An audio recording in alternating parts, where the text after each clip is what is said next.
at the very core, the roots of this issue is a topic that is very neglected because it's so obnoxious. The topic of pedophilia and incest. Now, the sad thing I have to report, without intention to evoke sympathy or hatred or any of these things, my mom, I'm adult survivor of childhood sexual abuse by my mom.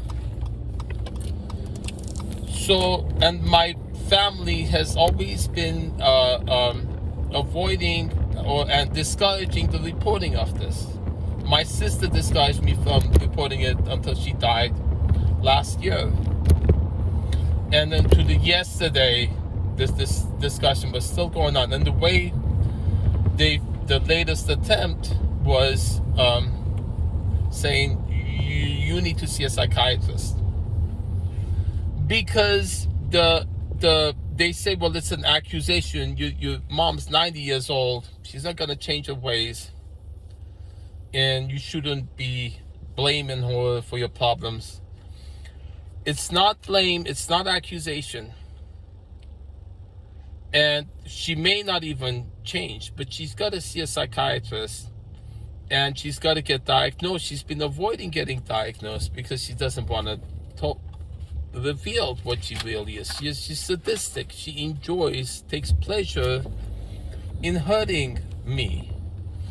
And she was taking pleasure in hurting my sister when she was alive, my brother when she was alive, my dad when he was alive. We're the only two remaining family members. And then so they're saying just let it go. No. For the sake of my brother, my sister, my dad, and for me, she has to see a psychiatrist. And we have been in a crisis. It is important now to prevent this being done.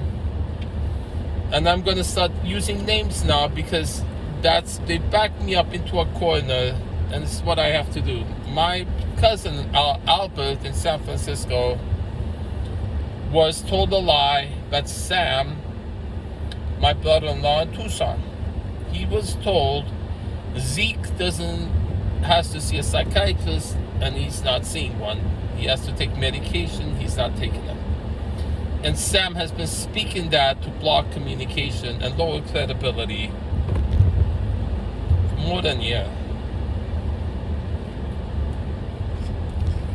He said it to Albert, and Albert was repeating it.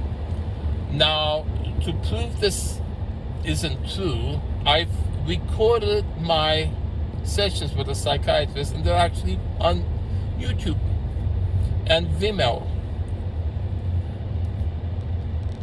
The psychiatrist doesn't prescribe medication because it's not needed.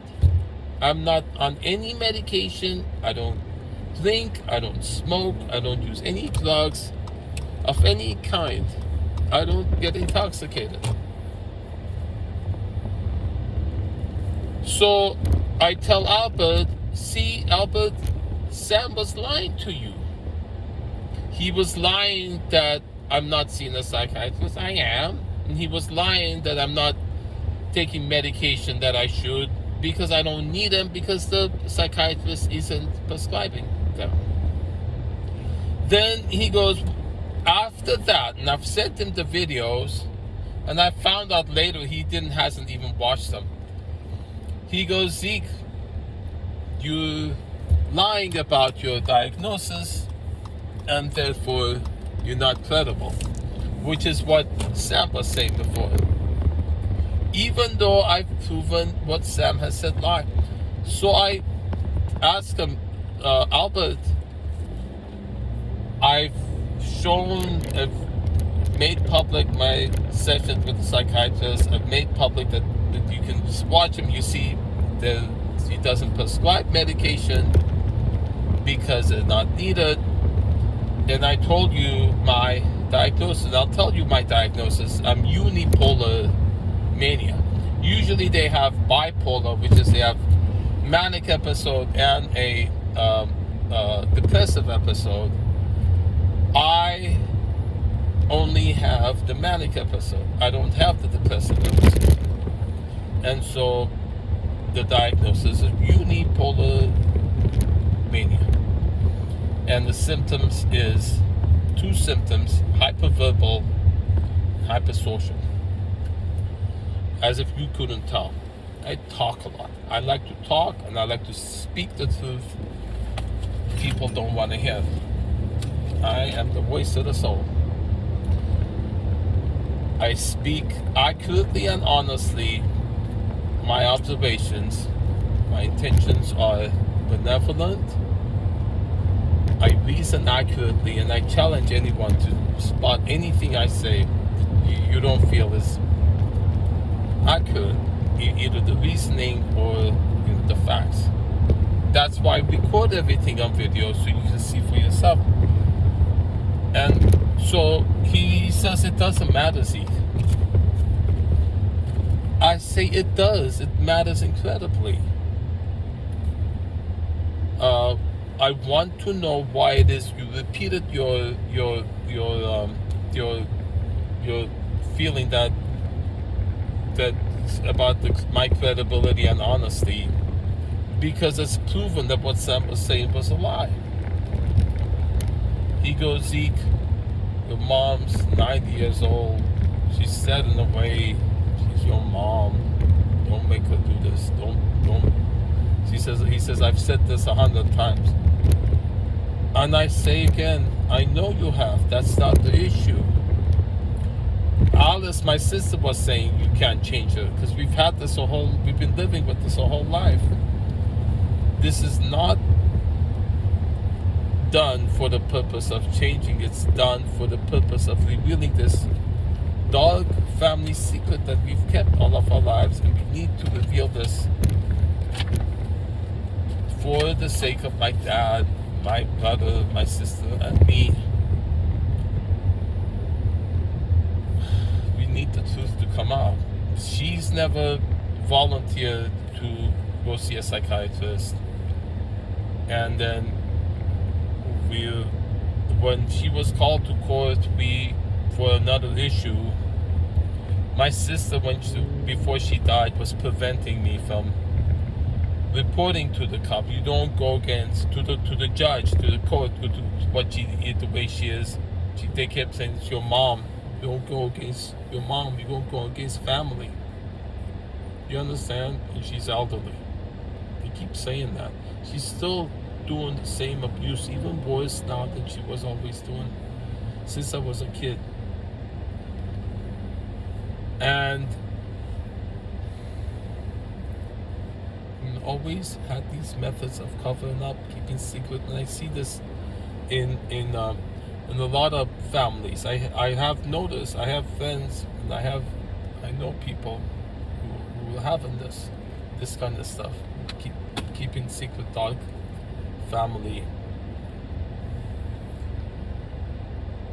So it turns out he wants to insist on not hearing this, and then make other allegations to block the revelation of this truth of what it really is for this purpose, and then using the stigma of mental conditions and the lie of its existence in order to cover up what mom is and what she's been doing to us all our lives. Talking too much. He says what you're doing isn't normal. Yeah. Normal, if normal is to be ashamed of what has been done to us all our lives and not reveal it, no, it's not normal.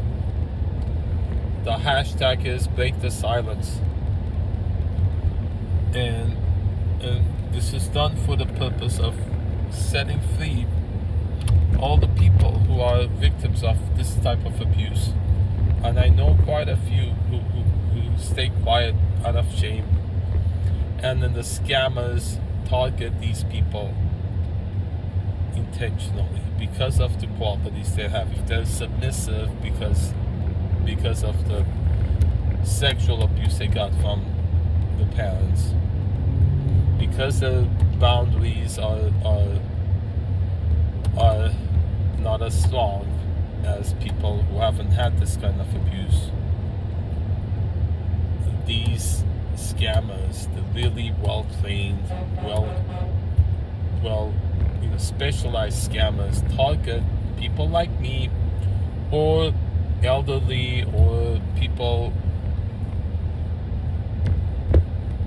that people are biased against. They pick like Middle Eastern people. She kept saying, when she was calling the cops a scammer, Arab.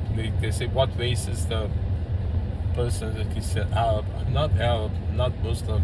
And she knows about that. We've had that discussion. I'm Armenian. But the first Christian nation. And that unfortunate stigma that they put on Middle Eastern people because of 9/11, because of the wars on Iraq and Afghanistan, because going way back when I was a kid, the hostage crisis with Jimmy Carter and Ayatollah, a lot of Americans hate Middle Eastern people that associated with terrorism, and so they use that, and they have made it is a race hate crime. They have made repeatedly comments. They say people in your country don't respect, use women as property. People, this is third world politics. Keep it out of here. You come over here. You take out women. That one not accurate, but similar statement. And then he was actually making accusation of pedophilia. And I've noticed that. See, that's what I've heard. That's the method. Criminals, gangs go looking in politicians' backgrounds, politicians' computers, and find ones who are susceptible to that kind of accusation, and use that to blackmail them, or they frame them. That's what I've heard. In Epstein Island, they attract politicians there, like a fantasy island kind of a setting, and then they get picture of them. They put Spanish fly in the drain, have them fall asleep, and then put picture of them with a kid. And they say, you ever go against us, we'll publish this, and you'll never work in Washington again. They frame people in power, like everybody across the board, the people they need to, in order, if someone has money or someone has a property they need to get, someone has influence in government, they frame them, they blackmail them, they threaten them, they sue. It's so easy. You just fall go in the yard and fall and say, I'm going to sue you, The girl was doing that all the time, walking around with a limp all the time. And the cop keeps saying, it's a civil thing, we got nothing to do with it. Go take it to the judge. What do I want to do? Sue the girl? So then she has to go scam somebody else to get money from them? What good does that do? If you sue the cops, there's a guy in front of near the cop station where this is the jurisdiction is. My house is West Valley Cop Station. He's always there, and I've actually videoed it several times. I'm gonna upload it. He had issue with the cops that they took his property with somebody unjustly, claiming that they owned that property. It was his family business, and he was told by the city attorney to file. Get a third-party lawyer and file a lawsuit against the cops, because they were saying, first,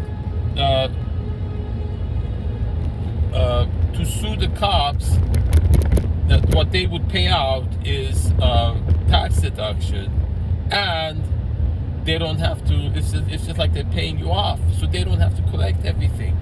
So it works out for them. It works out for the lawyers. All of these laws are made in a way to encourage you to get a lawyer, for the lawyers to get rich, because the lawyers make the laws, so they make it so they get rich off of frivolous lawsuits and scams involving frivolous lawsuits. And then all the society, all the people who get rich, make it, and then all the abusers who I know who use the threat of frivolous lawsuit, frame people so they can threaten frivolous lawsuit and then get away with their criminal activity. So everybody's afraid to do anything about it. What they're doing to report it. I'm a mandated reporter, and a client I used to work for, all the caregivers, everybody in that house has had to sign a non-disclosure agreement. And so even though they're mandated reporters, they're scared to report abuse going on in that house, and they've been threatened. If you tell anyone what's going on here, we'll take you to court. Even though they're mandated reporters, they have to report what's going on. You see,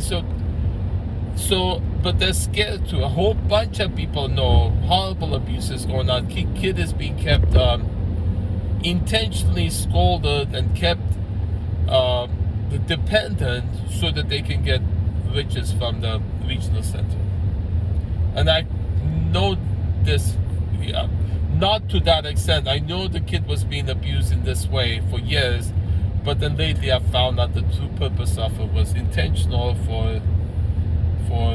to profit from his condition. You have to profit from the condition. You have to perpetuate the condition, his dependence. So that's why, and then the level of framing and blackmailing involved in even blackmailing the kid. Frame the kid and blackmail him. He thinks he's doing something wrong. And he's a dear friend of mine, and they've blocked communication for that purpose.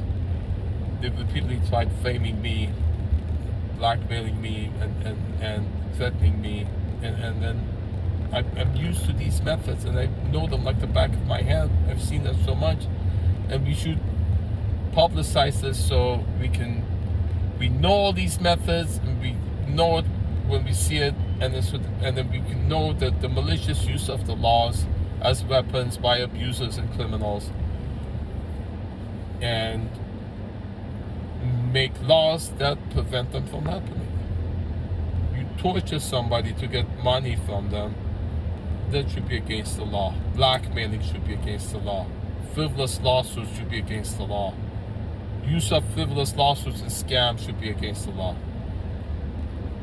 And cops enforcing laws that are used as weapons to profit from hurting people should be against the law. Copywrited, get this story on the news. I have that playlist on YouTube about the videos I've posted so far. That's just the tip of the iceberg. There's so much here that belongs on TV. People need to know. Wake up, America. Wake up.